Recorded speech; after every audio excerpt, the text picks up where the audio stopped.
welcome back to Wash Talk, the Car Wash Podcast. I'm your host, Rich DiPaolo, and joining me today is Alex Smith, owner of the Car Wash CPA. Alex, great to see you today. Yeah, thanks for having me. Well, long-time listeners, probably like a year and a half in the making now. It probably dawned on me not too long. I might as well reach out and say something, so I'm glad I did. I'm glad you did as well. We're talking about maybe one topic might be everybody's favorite, and that's tax planning, right? Yeah, never a moment with taxes, I'm sure. So today's topic is on tax planning for car wash owners and operators specifically. But to start us off here, Alex, why don't you briefly describe your background and how you got started working with car wash owners and operators? Sure. So originally, CPA, I've worked in public accounting and worked at public companies, private companies, like most of my career. Actually, a lot of healthcare and real estate clients. And then a couple of years ago, decided to go off my own, start my own firm. And then through that process, picked up a client who was a commercial real estate guy. He mentioned in passing that he was helping sort of his clients sell a couple of car washes, gas stations, convenience stores, a whole gamut of stuff. He was leaving the country. And he mentioned that he had this one little car wash that no one wanted to have anything to do with because it was shut down, run down, and it needed work. So I said, sure, why not? How bad could it be? I'm handy. So after 8 months of shell shock, Kyle got the whole place up and running. So now it's a big monster facility. It's a 7-bay self-serve, 1-bay automatic. It does 16 vacuums. It's a beast. But it was a real eye-opening experience because, I learned the ins and outs of the car wash industries, trial by fire in a lot of ways. And from my accounting background, got a real good deal on the purchase, but, I got to see how we can structure it to really benefit, me. Because like I said, I got another business, is owning a car washes in my day job. And that was fun. And that's the case for a lot of car wash owners. It's not truly what, there are plenty of people who do it full time, multiple locations, but there's a lot of mom and pop people who they have a wash and kids help run it, but it's not their day job. And tax planning comes into hand perfectly for that. Sounds like on the job training to me, right? Good to hear you were able to turn around that car wash and rehab it, and sure it has brighter days ahead as a result. But to tap into your tax expertise here, there's obviously different strategies when it comes to tax planning. So can you tell me the primary benefits of, let's say, using a proactive versus a reactive tax planning strategy specifically for a car wash business? Yeah, this one's really huge. Car washes, of course, but all businesses is if you're going to do something with your business, or you need to do something with your business, it's worth raising your hand and ask the question. So many times I had folks who reach out to me, it's January, February, March, and they were talking about the prior year's taxes. At that point, there's a good chance it's probably too late to change anything. And so one of the big things we typically see is, and people always get this wrong, because car washes are unique in the sense that, a lot of our equipment that we have to buy isn't cheap by any means. Especially when you talk about total overhauls or putting brand new automatics, and even with some like express and tunnel facilities, your $1 million operations. And 9 times out of 10, they're working with someone local in the town or someone who was recommended to them, and it's not like they're a person working that has that background or that skill set. So being able to go into a renovation, an upgrade, and know that, hey, you might spend $100,000 doing what you need to do to take your wash to the next level. There's ways you can get a bulk of that cost, if not all of that cost, back as a full deduction in the year you do it. And a lot of times it's done wrong. People think the machine only is could be the deductible the year you buy it, for instance. But then all the plumbing that goes into it, the electrical, it's like endless, all the stuff that goes into doing upgrades. And getting that calculation correct and doing the work behind it, huge, because again, it saves money for you on taxes by far. And so that's why being proactive, raising your hand, saying, hey, we're getting ready to do this, or hey, we want to sell in the future, or hey, we want to bring on another employee. We want to expand to another location, build up another building. Having that conversation sooner, well before you're getting ready to hit put a shovel in the ground or put a nail on the wall, tremendous value. I'd imagine there aren't a lot of operators who also moonlight or have their day job as a CPA, right? So it's important for them to understand their taxes completely and work with an expert, obviously, such as a qualified CPA who might also have a specialty in understanding the car wash market. But just as you're working with other operators in this industry, Alex, what do you think is the number one reason why a car wash owner might pay more taxes than needed? And how can our viewers avoid that outcome? Sure. It's funny. The one I never thought would be the case is actually around sales tax. So not every state charges sales tax on car washes. But then, something as simple as just like the little vending machines on the wall. People don't realize that they're supposed to pay sales tax on that. And all it takes is one state employee that happened to be visiting the gas station next door or the shopping center next door. And they walk over and say, hey, I wonder if this guy's paying sales tax. So I've seen a lot of that. And it's really hard to prove, the dollar value of a vending item for a couple of years. So I've had a couple of those cases, which has been kind of fascinating. The state's chasing people down for $100 with the little trees.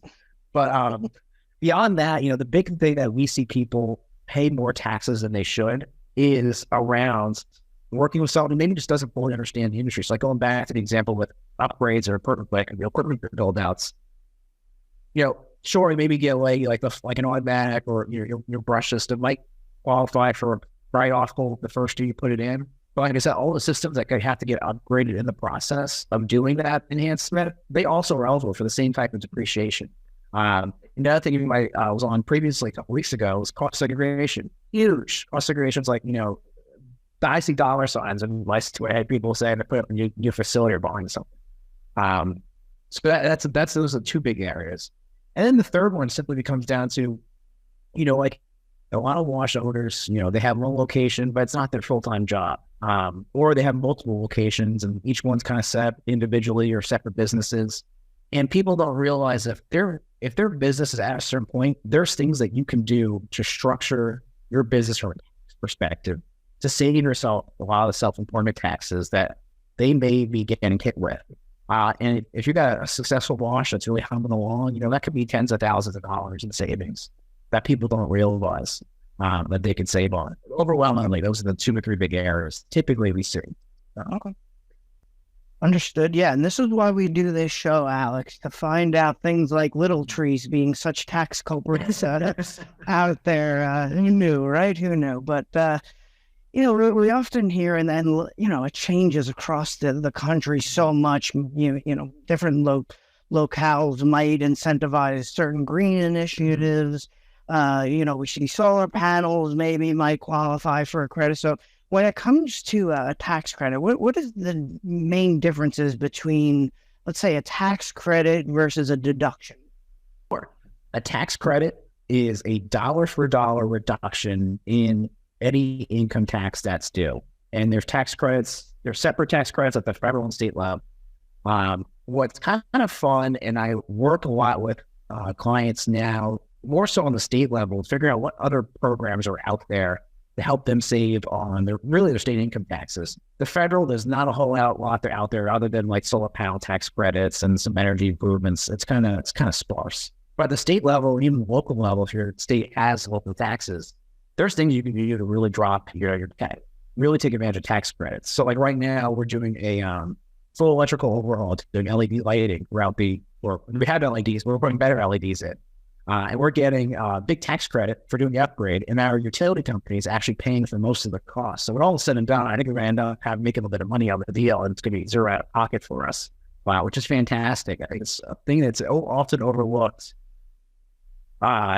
Kind of strategy that I think a lot of car wash owners and business owners in general miss is what else is out there at the state and local level and utilities and everything. A tax deduction is effectively, think of it as expense. So common tax deduction might be your soaps. That's an expense. That's a deduction is reducing your taxable income at the end of the day. Whereas a credit is a credit on the tax that's generated by that income. And tax deductions, like I said, think of it as expense, relatively self-explanatory, but tax credits, they can be real powerful. The energy ones, like I said, the state levels are really the big ones. And actually another one that's really creeping up from a federal tax credit perspective, that's often overlooked it's called the work opportunity tax credit.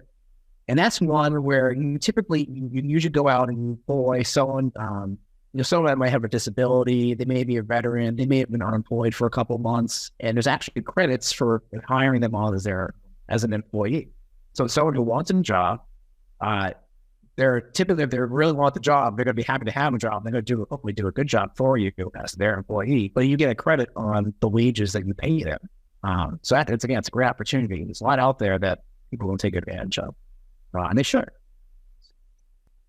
For sure, yeah. And we can have a whole nother podcast about taxes for employees and forms they need to fill out, and that's and save that for another podcast episode for sure, Alex. But one thing a lot of car wash operators are doing these days is selling their businesses, right? So when selling a car wash business in general, how much of the sales price will be subject to tax I know it's obviously it's hard to generalize. It's such a case by case basis, but in general, how much of the sale price will be subjected to tax here? Sure. This one is probably the number one question I get, aside from the sales tax and loyalties. People, a lot of wash owners, they're typically maybe one, two locations. Sometimes they have three. But a lot of times they're facilities that have been in the family for decades. And they're kind of at the point where grandpa started it, dad ran it, it's up to the kids now, where kids are like, yeah, we don't want it, we want to downsize. We just got a really good deal offer for the property. It's tough to say no. Totally understand. I've heard it all. It's an exercise to get the number right. And I say that because, people default, I see this even with home sales, when people sell their houses. People a lot of times default to what they paid for it versus what they sold it for. And whatever that difference in between, that's, the amount they're going to pay tax on. Because ultimately, that's what you're paying tax on, is that middle ground. You bought it for $500,000, you sold it for $1,500,000 is your capital gain. What I see a lot of times is, like I said, is that exact example. But people don't necessarily take the time to calculate, how much are their closing costs. A lot of times that gets excluded.